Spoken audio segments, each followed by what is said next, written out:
Hello दोस्तों, इस video में हम डिस्कस करने वाले हैं जो आरपीएफ की न्यू वैकेंसी निकली है उसके रिगार्डिंग। अगर कुछ लोगों को नहीं पता है कि कौन सी वैकेंसी निकली है तो मैं बता दूं कि कांस्टेबल और एसआई की पोस्ट पे आरपीएफ में वैकेंसी निकली है, जिसपे बहुत सारी ओपनिंग्स हैं। तो इन्हीं ओपनिंग्स के ऊपर डिस्कस करने वाले हैं हम। अ, ये रेलवे की वैकेंसी है और भी बहुत सारी रेलवे की वैकेंसीज निकली है इस साल। बट ये वाली भी मोस्ट इम्पोर्टेंट वैकेंसी है, तो इसी के ऊपर हम मेनली डिस्कस करने वाले हैं। बहुत सारी चीज़ें जो एक कैंडिडेट को चाहिए पता करनी होती हैं किसी भी एग्जाम को देने से पहले। तो हम फालतू का टाइम ना खराब करके डायरेक्ट आते हैं कि कौन कौन सी चीज़ें डिस्कस करेंगे, कौन कौन सी चीज़ों की हमें नीड रहती है किसी भी एग्जाम को देने से पहले, जो हर कोई जानना चाहता है। होता ये है कि हम मोस्टली वीडियोज पे जाते हैं तो देखते हैं कि वहाँ पर होता क्या है कि वो बहुत सारी चीज़ डिस्कस करते रहते हैं। बहुत सारे मतलब जो मेन पॉइंट्स होते हैं उनको छोड़ के वीडियो को लंबा करने के लिए बहुत सारी चीज़ें बताते रहते हैं, पर मैं मेरा ऐसा नहीं है। मेरा मेन फंडा ये है कि मैं ये करता हूँ कि डायरेक्ट जो भी बंदे को नीड है वही चीज़ें डिस्कस करता हूँ।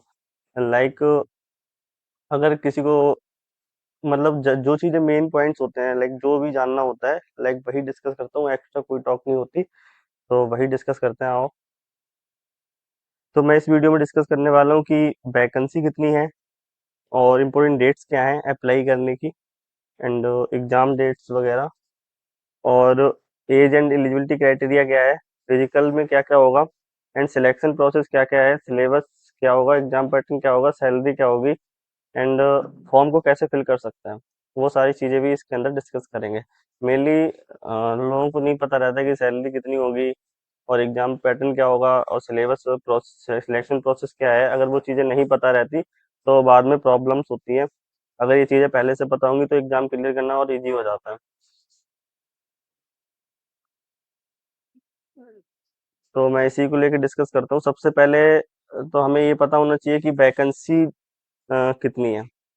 तो वैकेंसीज पता करने के लिए यहाँ पे एक डॉक आया था इनका, ऑफिशियल नोटिफिकेशन जो आया था, इसमें इन्होंने दे रखा था कि टोटल 4,660 वैकेंसीज हैं। इन 4,660 वैकेंसीज के अंदर 452 जो वैकेंसीज हैं वो एसआई की हैं, एंड 4,208 वैकेंसीज जो हैं वो कांस्टेबल की हैं। तो इन इन 4,660 वैकेंसीज में ये डिवाइड कर रखे हैं ऐसे वाइज कैटेगरीज वाइज, कांस्टेबल और सब इंस्पेक्टर के लिए। उसके बाद में इंपॉर्टेंट डेट्स क्या हैं इनके लिए कि हम कब अप्लाई करें इस फॉर्म को, ये फॉर्म कब से ओपन होगा। तो इसकी डेट्स भी इन्होंने यहाँ पे मेंशन कर रखी है कि 15/4/2024 को ये फॉर्म खुलेगा और 14/5/2024 को ये क्लोज हो जाएगा। तो इसी पीरियड में हमें अप्लाई करना पड़ेगा। उसके अलावा एज एंड एलिजिबिलिटी क्राइटेरिया क्या होगा। एज एंड एलिजिबिलिटी क्राइटेरिया की अगर हम बात करें उससे पहले, हाँ, एग्जाम डेट्स क्या होंगी। तो एग्जाम डेट्स वो, हाँ, जब हमारा फॉर्म क्लोज हो जाएगा, जब हमारे फॉर्म्स फिल होने बंद हो जाएंगे, ये क्लोजिंग डेट के बाद अराउंड 2 या 3 महीने में ये एग्जाम होगा। और उसके एग्जाम के बाद ही हमारा फिजिकल होगा, पहले हमारा एग्जाम होगा।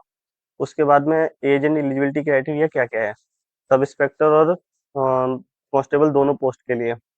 एजेज का क्या क्या क्राइटेरिया है। अगर कोई भी बंदा 20 से 28 साल का है, मतलब 20 से 28 के बीच में बिलोंग करता है, देन वो एसआई के लिए अप्लाई कर सकता है। एंड सॉरी, अगर कोई बंदा 18 से 28 के बीच में बिलोंग करता है, लाइक वो मिनिमम 18 का है और 28 का भी नहीं हुआ है, तो वो अप्लाई कर सकता है। और ये जो हमारी डेट ऑफ बर्थ है ये कैलकुलेट होगी 7th मंथ 2024, मतलब हम कह सकते हैं 7वें महीने तक।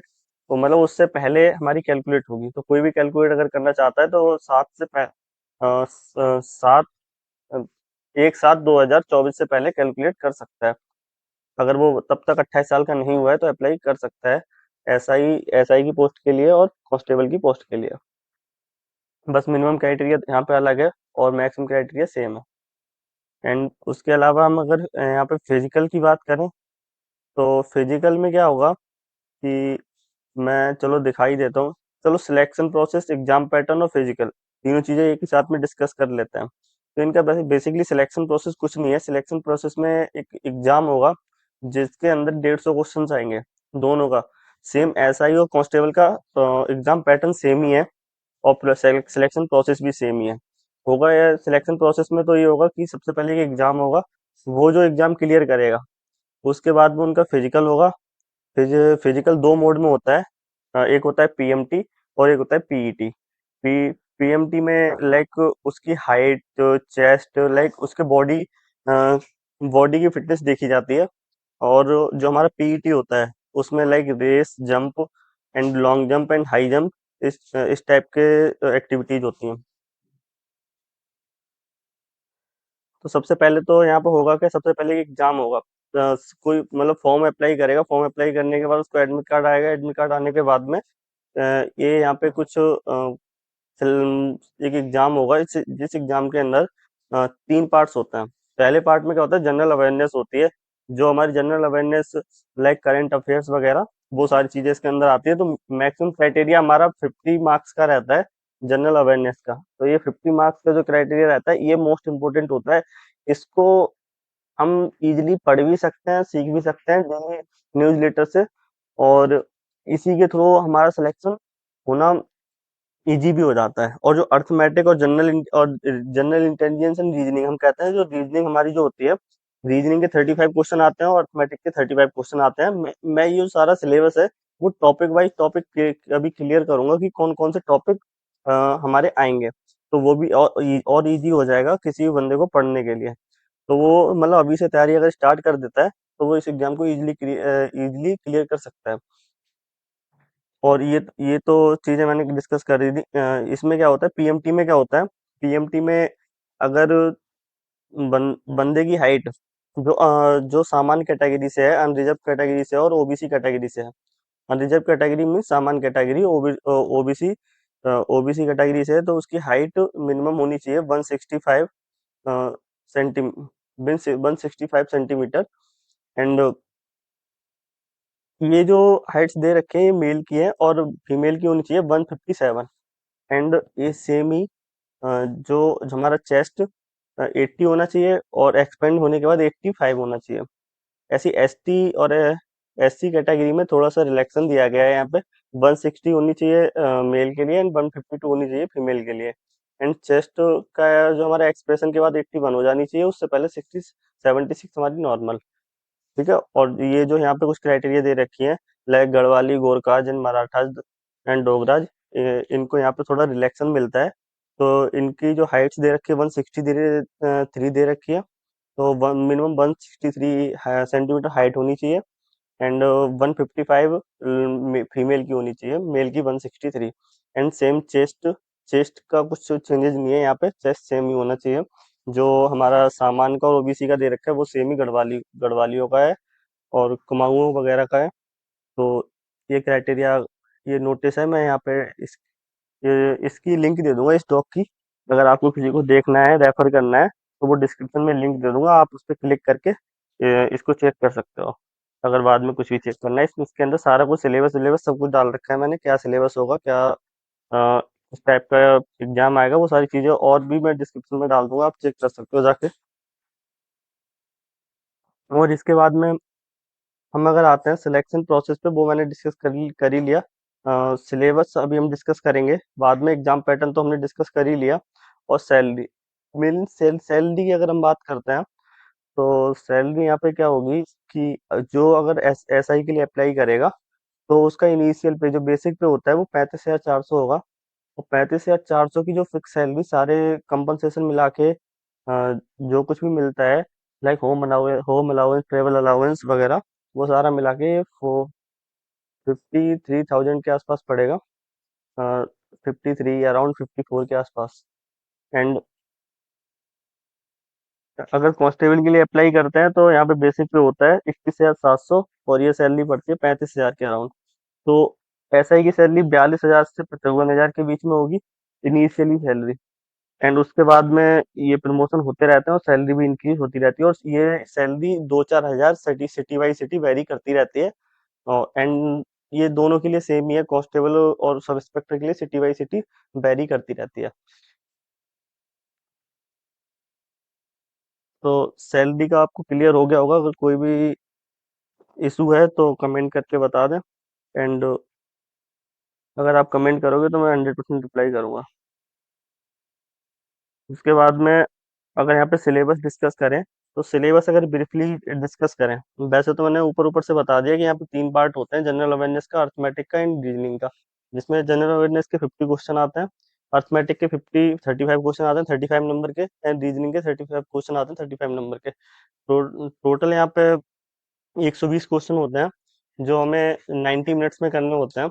तो ये सबसे हमारा मेन मोटिव ये होना चाहिए कि जो हमारे 50 क्वेश्चन होते हैं जनरल अवेयरनेस पे, वो मिनिमम टाइम में कर देने चाहिए, अराउंड 20 मिनट में ये 50 क्वेश्चन कर देने चाहिए। उसके बाद में अर्थमेटिक पे और रीजनिंग पे टाइम देना चाहिए, क्योंकि ये जनरल अवेयरनेस थोड़ा इजी होता है, वहाँ पे बस हमें थोड़ी सी लाइक चीज़ें याद रखनी पड़ती हैं। अगर याद है तो डायरेक्ट टिक करो और आ जाओ। और अर्थमेटिक और रीजनिंग में थोड़ा सॉल्व करना पड़ता है, तो उसके लिए थोड़ा ज़्यादा टाइम देना चाहिए। अगर मैं ब्रीफली सिलेबस पे जाऊँ, तो यहाँ पर जनरल अवेयरनेस मिनिमम क्वालिफिकेशन जो मार्क्स हमें चाहिए होते हैं वो अराउंड 35 और 50 के अराउंड अगर आ जाते हैं, तो अभी तक तो 35 एंड 50, मतलब 50 55 अराउंड 50 के अराउंड ही हम अगर नंबर आ जाते हैं तो आप क्वालिफाई कर सकते हो। और वो चीज़ें बाद में क्लियर होंगी कि मेरिट कितने पे लगती है, वैसे अराउंड 50 55 पे क्लियर हो जाता है। एंड अगर हम यहाँ पे जनरल अवेयरनेस, सबसे पहले जनरल अवेयरनेस, जो हम जो जनरल अवेयरनेस है उसके 50 मार्क्स का आता है, 50 क्वेश्चन आते हैं, तो उसमें कौन कौन से पार्ट आते हैं ये आप नोट्स कर सकते हो। हिस्ट्री ऑफ इंडिया होती है, मतलब इंडिया की हिस्ट्री में क्या क्या हुआ है, प्रीवियसली पास्ट में क्या क्या हुआ है, वो सारी चीज़ें इसके अंदर आती हैं। आर्ट, लाइक आर्ट में क्या क्या टॉप क्या क्या चीजें आएंगी, वो सारी चीजें, culture, geography of India, economics, polity and constitution of India, sports and general science, ये सारे टॉपिक्स आते हैं। तो आप इन्हीं टॉपिक्स को कवर कर सकते हो, और इन टॉपिक्स को कवर करोगे तो सारी चीजें आसानी क्लियर हो जाएंगी। एंड अगर हमारे अर्थमेटिक सिलेबस, जो अर्थमेटिक हमारा आता है, एप्टीट्यूड, एप्टीट्यूड के अंदर हमारे ये कुछ 6 7 टॉपिक ही आते हैं मैक्सिमम, इनसे ही क्वेश्चन आते हैं mostly. Number system, whole number and decimal and fraction, number and properties, arithmetical operation and percentage and ratio and proportion, average, interest, profit and loss, discount, table and graphs, mensuration, time and distance, ratio and proportion, ये सारे हमारे topic आते हैं। तो ये topics easy topics आते हैं, वैसे इजी क्वेश्चन आते हैं थोड़े। जो हमारा एसआई का लेवल होता है वो थोड़ा हाई हो जाता है, तो उसके क्वेश्चन थोड़े चेंज हो जाते हैं, उनका लेवल भी थोड़ा एडवांस होता है। बट जो कांस्टेबल के होते हैं वो थोड़े इजी से क्वेश्चन होते हैं, तो वो आसानी से हो जाते हैं। एंड सेम अगर हम रीजनिंग की बात करें, तो रीजनिंग में हमारे कुछ 8 10 टॉपिक आते हैं। Analogy, spatial visualisation, judgement, visual memory, decision making, concept of relationship, observation, arithmetical reasoning, number series, verbal classification, non verbal series, coding, decoding and syllogistic reasoning, ये सारे टॉपिक्स हमारे आते हैं। तो आप ये देख सकते हो। Your problem solving and analysis, spiritual orientation and similarities and difference, ये डॉक मैं कमेंट में दे दूंगा, इसकी लिंक आप इसको एक्सेस कर सकते हो। और और यहाँ से देख भी सकते हो अगर आपको देखना है तो।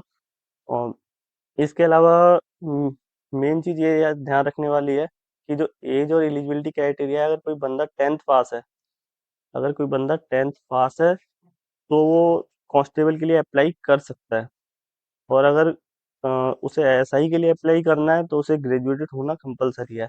मतलब अगर कोई बंदा ग्रेजुएटेड है, कोई भी कोर्स का अगर कर रखा है ग्रेजुएशन में, वो अप्लाई कर सकता है एसआई के लिए। और अगर कोई भी इशू अगर आता है, कुछ समझ नहीं आता है, तो आप कमेंट करके पूछ सकते हो। और चैनल को सब्सक्राइब कर लेना। Thank you, bye bye.